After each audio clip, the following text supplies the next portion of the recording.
What up, people? Annie tier, Guild Forever. Going to be doing a short little well, this isn't really a review. I'm just gonna say it's a review just so Patreon can get Patreon. I'm dumb. YouTube can get off my back. This is going to be another Patreon exclusive. Don't worry. I will be having the rest of 86 sometime later tonight, so look out for that. But yeah, this is just something else on the side I wanted to post, which is which is also known as Marchen Awakens romance series. Recently been I put it on hold, but now recently I'm starting to get into more episodes of of Mare over on Patreon. So this is another Patreon exclusive. We're doing more of it recently. So if you want to see more Mare, make sure to go on the Patreon. That way you get a chance to see it, because we are up to 7 episodes, and sometime tonight or sometime tomorrow I will be doing another episode of Mare. So make sure you get on that Patreon if you want to make sure you catch all that good Mare stuff. I tell you what. So yeah. Personally, overall with the series, I like it. I don't know why.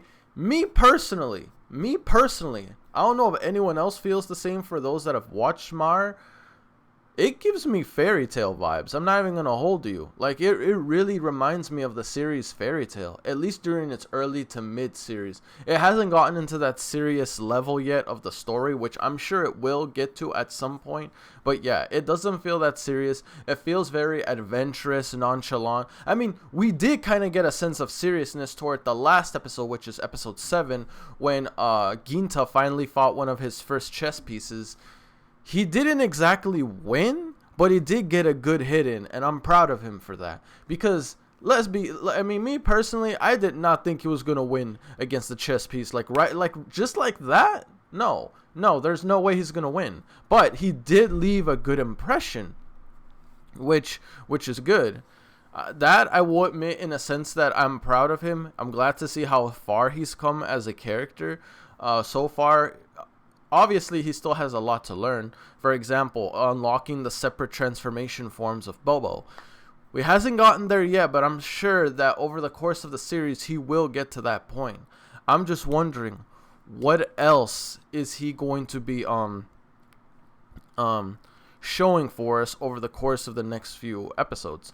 Because right now, as it stands, he isn't weak. I don't feel like he's weak. He's just, I would say, average or slightly above average. I don't know. For those of you that watch Mare, let me know. At this point in time in the series, I'm talking about episode 7. Where would you rate Ginta in terms of overall strength? Would you say like he's average, above average, below average, good? And when I mean good, I mean like he can go toe to toe with a chess piece, like and anything above good, which is great. He can take down a chess piece or barely take down a chess piece, and OP is OP.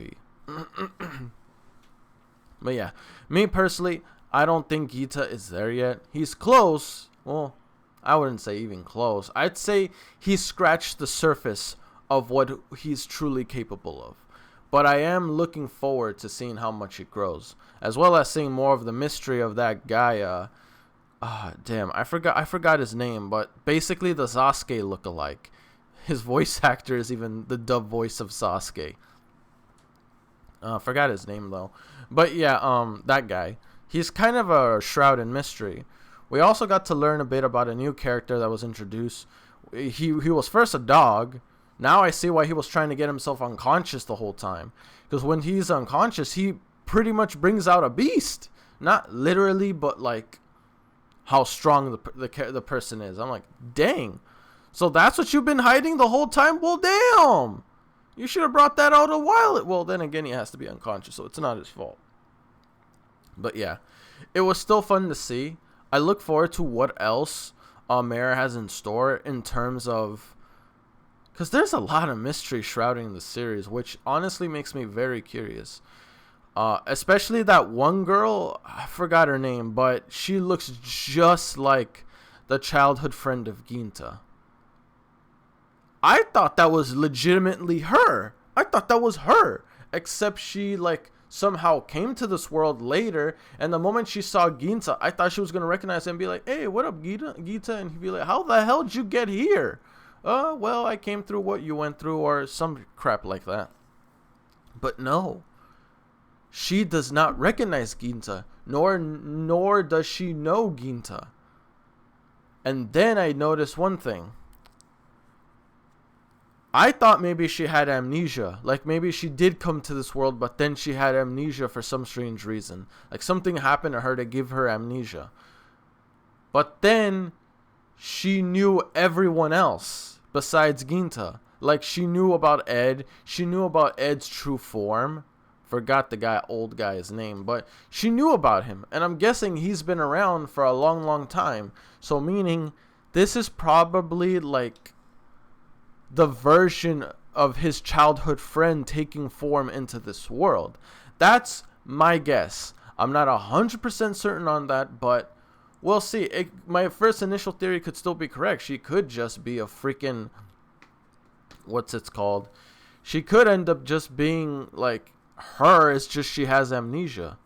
I'm not 100% certain on that. It's very confusing, but I'm sure things will clear it up. I hope they do clear it up. Because we can't just ignore the fact that she looks just like Ginta's childhood friend. Like, we're not just going to straight up ignore that. We need context, I should say. So, I'm sure it's not going to happen right away. It may happen later on over the course of the series, which is fine. I have honestly no issue with that. So, if I have to wait to see what's the mystery shrouding this girl that looks just like Ginta's childhood friend, then it's cool. I don't mind waiting. For that. So far, I feel like for me, the driving force of this series is the chess pieces, how strong will Ginta get, and the mystery shrouding that girl that looks just like his childhood friend. Oh, no. Maybe not. No. My other biggest interest has to be the mystery behind Bobo. Yeah, Bobo. Everything related to Bobo, I'm also very curious.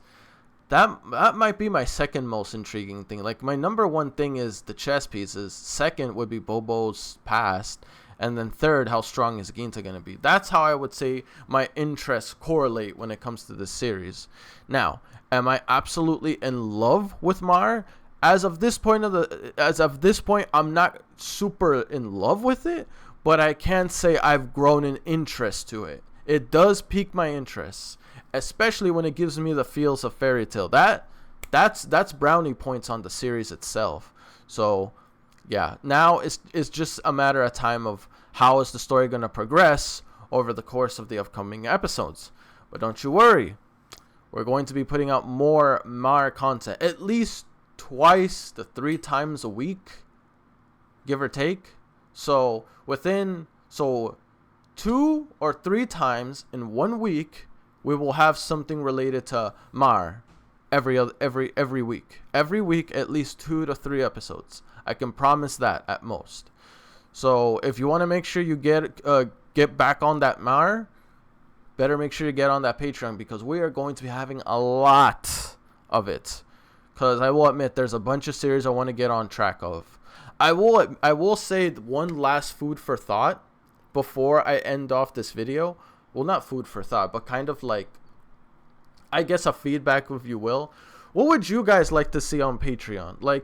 I know I made it to where it's a mini poll over on Patreon, but you guys can still leave me suggestions. What on Patreon would you like to see that you have not seen in a bit that you really want me to put out there?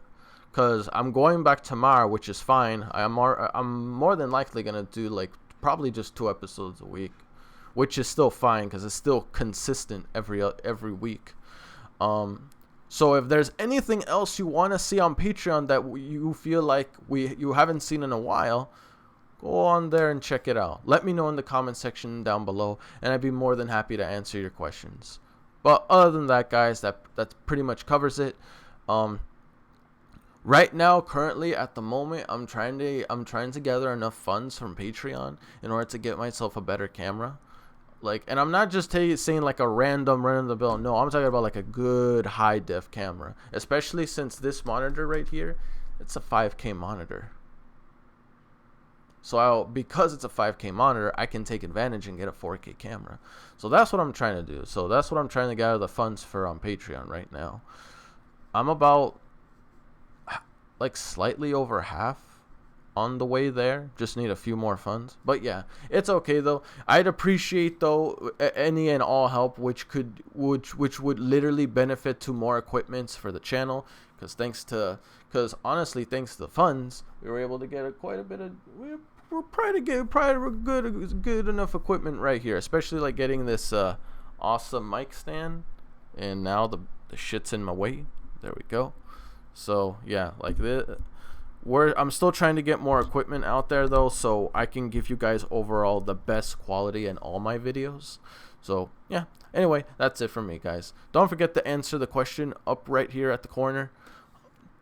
Let me know your thoughts overall on this series, and yeah, hopefully you guys let me know what you want to see on Patreon, because I'd be more than happy to show you or put it on there. So yeah, other than that, guys, that's it for me. Peace.